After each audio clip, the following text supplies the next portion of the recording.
घने जंगल में एक छोटा सा गांव था जिसका नाम था सोनापुर।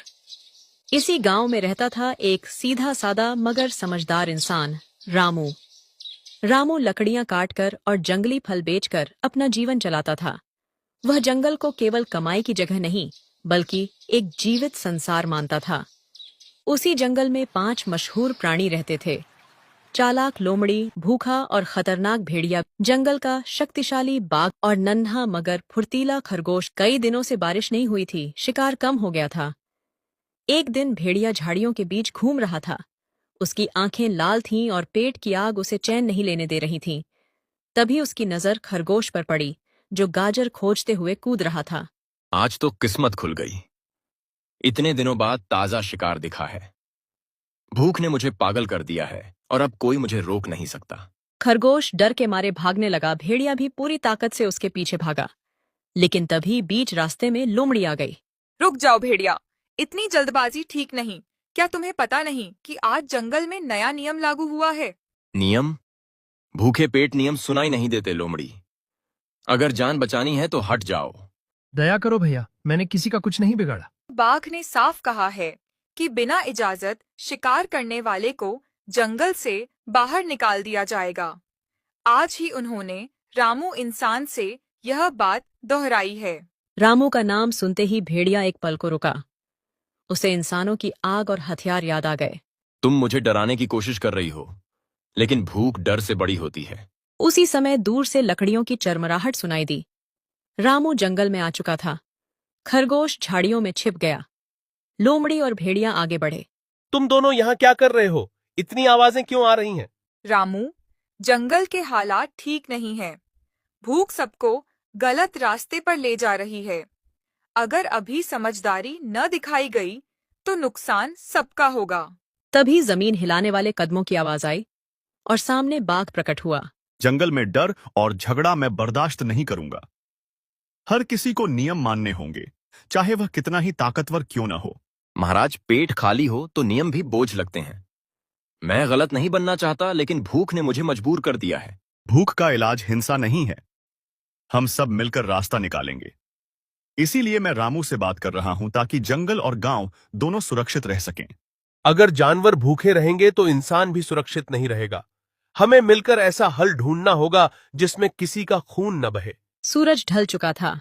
जंगल अंधेरे में डूब रहा था। हर किरदार अपने मन में सवाल लिए खड़ा था। रात गहरी हो चुकी थी। जंगल में सन्नाटा था। रामू अब भी वहीं खड़ा था, जानवरों के चेहरों को ध्यान से देख रहा था। मैं तुम सबकी हालत समझ सकता हूं। अगर भूख यूं ही बढ़ती रही तो आज नहीं तो कल बड़ा झगड़ा जरूर होगा। हमें कोई ऐसा रास्ता निकालना होगा जिससे किसी को जान न गंवानी पड़े। रामू सही कह रहा है। जंगल में संतुलन जरूरी है। अगर भेड़िया आज खरगोश को खा जाएगा तो कल लोमड़ी डरेगी और परसों जंगल टूट जाएगा। संतुलन की बातें पेट नहीं भरती। कई दिन से मुझे ढंग का शिकार नहीं मिला। अगर आज भी खाली लौटा तो शायद मैं जिंदा ही ना रहूं। झाड़ियों के पीछे छिपा खरगोश कांपता हुआ बाहर आया। मैं छोटा हूं, कमजोर हूं, लेकिन मेरी भी जान की कीमत है। क्या हर बार भूख लगने पर ताकतवर ही फैसला करेगा? लड़ने से बेहतर है सोचना। जंगल के पास गांव है, खेत हैं। अगर हम अक्ल से काम लें तो सबका पेट भर सकता है और किसी का नुकसान भी नहीं होगा। आखिर तुम्हारा मतलब क्या है? तुम आखिर करना क्या चाहती हो? हमें बताओगी? गांव के बाहर जो पुराना कुआं है, उसके पास अक्सर मरे हुए जानवर फेंके जाते हैं। अगर भेड़िया चाहे तो मैं उसे वहां तक सुरक्षित पहुंचा सकती हूँ। थोड़ी देर भेड़िया रुक गया। उसकी आंखों में पहली बार उम्मीद दिखी। अगर यह सच है तो आज मेरी जान बच सकती है, लेकिन अगर तुम चाल चली तो परिणाम बुरा होगा। जंगल में आज से एक नियम होगा। कोई भी बिना वजह किसी कमजोर पर हमला नहीं करेगा। जरूरत पड़ने पर सब मिलकर हल ढूंढेंगे। मैं गांव वालों से भी बात करूंगा ताकि वे जंगल के पास खाना बेकार न फेंकें और जानवरों को भूखा न रखें।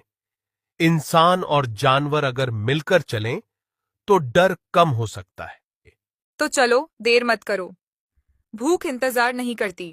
भेड़िया आखिरी बार खरगोश की ओर देखकर बोला, आज तुम बच गए, लेकिन याद रखना, यह दया नहीं, समझदारी की जीत है। और शायद यही जंगल को जिंदा रखेगी। रामू खड़ा सब देख रहा था।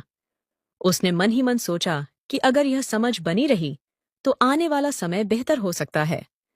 रात के अंधेरे में चारों दिशाओं में अलग अलग रास्ते चले गए।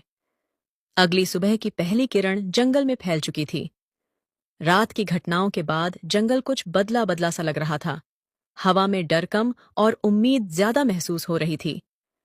रामू गांव की ओर जा चुका था, लेकिन उसके शब्द अब भी जानवरों के मन में गूंज रहे थे।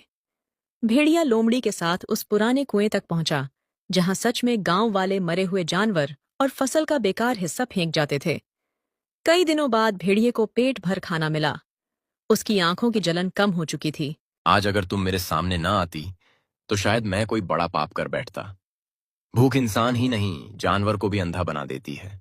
अक्ल का काम यही है कि वह अंधेपन से पहले रास्ता दिखा दे। ताकत से ज्यादा जरूरी समझदारी होती है। दूसरी ओर जंगल के बीच बाघ एक ऊंची चट्टान पर बैठा सब कुछ देख रहा था। उसे पहली बार लगा कि बिना दहाड़ के भी जंगल चल सकता है। अगर हर समस्या का हल शिकार होता तो यह जंगल कब का खत्म हो चुका होता। आज जो हुआ वह मिसाल बनेगा। खरगोश अपने बिल से बाहर निकला। अब उसकी चाल में डर कम था। वह सीधे बाघ के पास पहुंचा। न्याय तभी जिंदा रहता है जब सब उसे माने, ताकतवर भी और कमजोर भी। उधर गांव में रामू पंचायत के सामने खड़ा था। अगर हम जंगल को दुश्मन समझेंगे तो एक दिन वही दुश्मन बन जाएगा। जानवर भूखे रहेंगे तो गांव सुरक्षित नहीं रहेगा। हमें मिलकर रास्ता निकालना होगा। गांव वालों ने उसकी बात समझी। तय हुआ कि खाने का बेकार हिस्सा जंगल के किनारे एक तय जगह पर डाला जाएगा, ताकि जानवर गांव में न आए। रामू फिर जंगल लौटा और बाघ से मिला। आज इंसान और जानवर दोनों ने एक कदम पीछे हटकर बड़ा कदम आगे बढ़ाया है। सही कहा। आज जंगल ने सीखा कि ताकत से बड़ा समझौता होता है। लोमड़ी, भेड़िया और खरगोश भी वहां आ गए।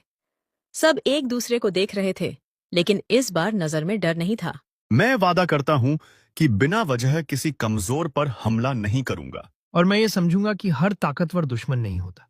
और मैं अक्ल का इस्तेमाल सिर्फ चल के लिए नहीं, सही रास्ते के लिए करूंगी। जंगल में एक नया नियम जन्म ले चुका था। भूख होगी, मुश्किल होगी, लेकिन फैसला मिलकर होगा। रामू मुस्कुराया।